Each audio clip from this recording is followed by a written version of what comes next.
Hey there everybody, this is Lee with Creative Two-Time Mom, and this video is going to be all about the world of planners. So I am of the belief that a planner does not have to be expensive to be functional. In fact, all of my planners are very inexpensive and very easy to pick up either at your local teaching store or at your local Walmart, Target area. So let me show you what I got going on here. As far as teaching goes, I just like these really inexpensive basic teaching plans from Lakeshore Learning.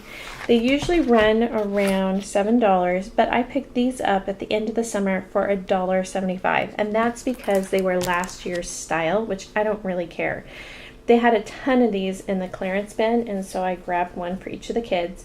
The only drawback to the basic style is that you can really only plan one kid, maybe one with preschool in each book. So I have 2 books and I've labeled them with each of the kids' names, and I've labeled the year. So far I've been hanging on to my lesson plan books to look back on, and that's really going to benefit me this coming year when I have a 2nd grader again, because we started homeschooling when Noah was in 2nd grade, so I can look back on it and see some of the things I used for 2nd grade, if they worked or not, and kind of repeat some of that as well. So the basic planner that they have from Lakeshore just gives me the date. I can fill in the date, and then it gives me the week, the days of the week. And then from there, I fill in our subjects. So math, language arts. This is kind of an interim breakup, easy, mindless, spelling and reading, and then history and science. And also on Lydia's, because I have 2 squares at the bottom, I like to plan out my preschooler stuff. And it's gotten pretty repetitive, I guess. Repetitive's not that it's repetitive, boring, but that it's just gotten easier to plan his stuff as the year has gone on. So I've included his in her planner as well. And the other kind of a fun thing, they have a little plastic tab that you can put on your week that is movable from week to week. So that pulls out, and it makes it really easy for me to flip these open in the morning.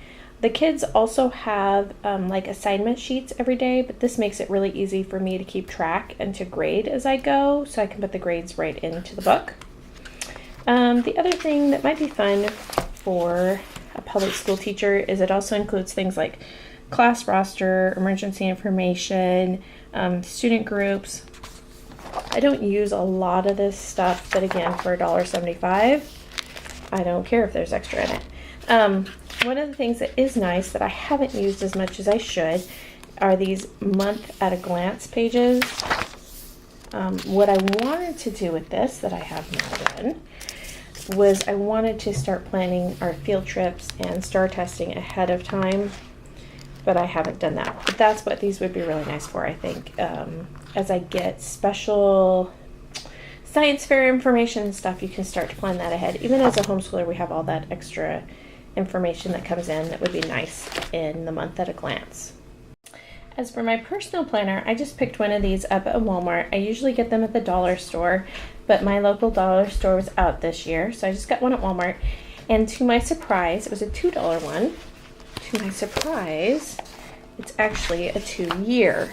So that makes it great for planning ahead, because some things I can look at and say, okay, in August, these are some things that I need to be looking for. Maybe this year's August has passed, and I can flip all the way to August of 2016, go ahead and write it in again, and think, okay, we did this last year, look for this coming up in 2016. Again, at the front of this planner, there is dates at a glance for the whole year. Plus, I think there is for 2016 as well. What I like about these, and you can see it's very well used and very well loved. But what I like about these is that the boxes are really big. So I can fit a lot of information in there. My kids are super busy. They do a lot of sports, and there's always field trips and stuff like that coming up as well. So I can put probably at least 5 things in a square, which is awesome. And then there's this great margin on the side. One of the things I do with that is I write down names and phone numbers of baseball coaches. I write down looking ahead to swim lessons this year. I wrote down what classes they need to be in based on how they performed last year. They've got all their sports and everything's in the planner as well. I just can't tell you how much I love these big squares. They're awesome. They're my favorite part of these planners because I just always have so much going on. So I don't think a planner needs to be ridiculously expensive to be functional. In the back of this one, there's a lot of these note pages for taking notes on things that I haven't even utilized, which I think is great. There's a lot of contact list information. This is a larger planner. It's probably about notebook size, so it's not something I could easily throw into my purse, but as a mom of 3 kids, I don't carry a purse anyway. I carry a bag. So it's not a big deal. You keep all of your contact information in the back. This would also be a great place for baseball coach names and phone numbers. I just put them straight on the month so that if I'm looking at a game or something, it's easy reference. I can just make a phone call right then. But like I said, oh, this is great too, passwords, because who can always remember their passwords for every website? Not me. So that's my planner. That's how I plan out all the craziness that goes on around here. Leave me a link down below and let me know if you have any ideas about great planners. If you've done a video like this, I'd love to hear it. Talk to you later.